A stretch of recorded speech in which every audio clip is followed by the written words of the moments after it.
So today I'll be reviewing No One Will Save You. An exiled, anxiety-ridden homebody must battle an alien who's found its way into her home. This is a Hulu exclusive movie. I watched this a few days ago. As far as this movie goes, I had heard some good things about this movie from a few different critics I watched, so I decided to check it out. And my initial thoughts, I thought this was a very good movie. As far as alien movies go, there's a bunch of them. There's some really good ones. There's a lot of just average, and there's some really bad ones, such as Dark Skies, which I thought was terrible. And then Signs is an alien movie that I say is at the top of the list. I don't think this reaches Signs because of how iconic that movie is. But this is a very interesting take on aliens in movies. And overall, I had a very good time watching this movie. It had me intrigued throughout.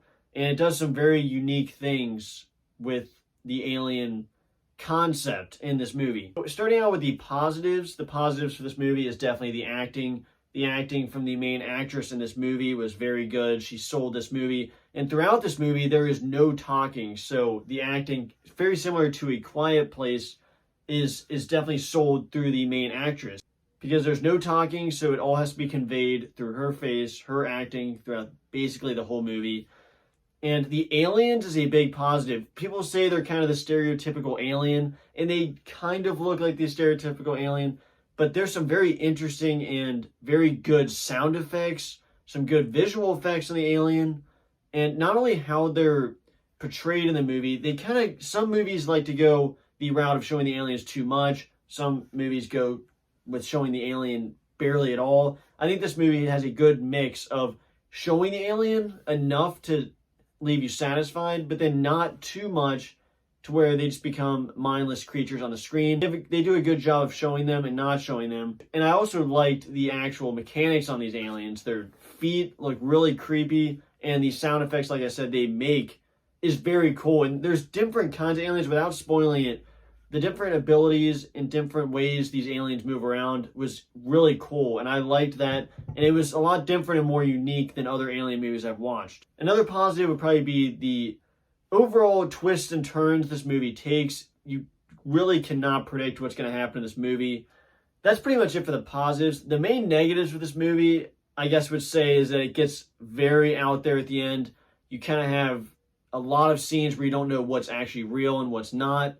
There's a lot of things left up to interpretation at the end. You don't know what she's actually dreaming, what's real, what's not. And I like that to a certain extent because you're able to leave fans having different theories. I know the directors clear certain things up at the end, but as a movie fan watching the movie, there's a lot going on, and you get a little confused because there's just a lot of trippy stuff going on. You don't know what's real, what's not. I'd say a minor negative would be sometimes the aliens in these movies, a lot of these monster movies, the monsters turn really stupid at certain points, and the main actor usually has plot armor. I thought there was one scene where an alien probably acted a lot dumber than I think they would have, and some plot armor might have protected the main character for a second. But other than that, there's really minor nitpicks on this movie because the main acting from this actress is really good. The aliens are unique. They're actually there's a lot of intricate items with these aliens, but you can't really tell if these aliens are kind of just messing around with the humans. They're so intelligent and so powerful that maybe they're just messing around, and you kind of start piecing together why these aliens are here and what they're doing. It's kind of hard to talk about a lot of this movie without spoiling it, but I think I've covered the main positives and negatives. My final thoughts on this movie, I thought it was a solid alien movie. I would rank this above most of the monster movies in general. As far as that cover the alien subject, this is far and beyond Dark Skies, which I would view as one of the worst alien movies. And I don't think it reaches Signs just because, I mean, when you talk about Signs, you're talking about one of the best alien movies ever. But I thoroughly enjoyed this movie. I'd have to give this movie an 8 out of 10. I think it ranks among probably A Quiet Place and A Quiet Place 2. It's very similar in, I think, where I would rank the movie. It doesn't reach the top tier movies, but I would recommend this movie for sure. If you're looking for an alien movie to watch, I jumped a few times. Obviously, watching this at home, it's a little more difficult to jump. I thought there were scary scenes. The initial scene where the alien first breaks into the house That is an excellent scene. If you don't want to watch the whole movie, at least watch that, because that's a really cool scene with a lot of scary, very scary scene. So I'd rate this an 8 out of 10.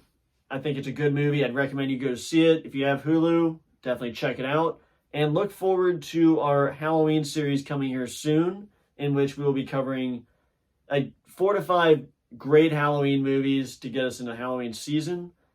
But if you enjoyed this review, make sure you let us know down below and let me know what you thought of No One Will Save You.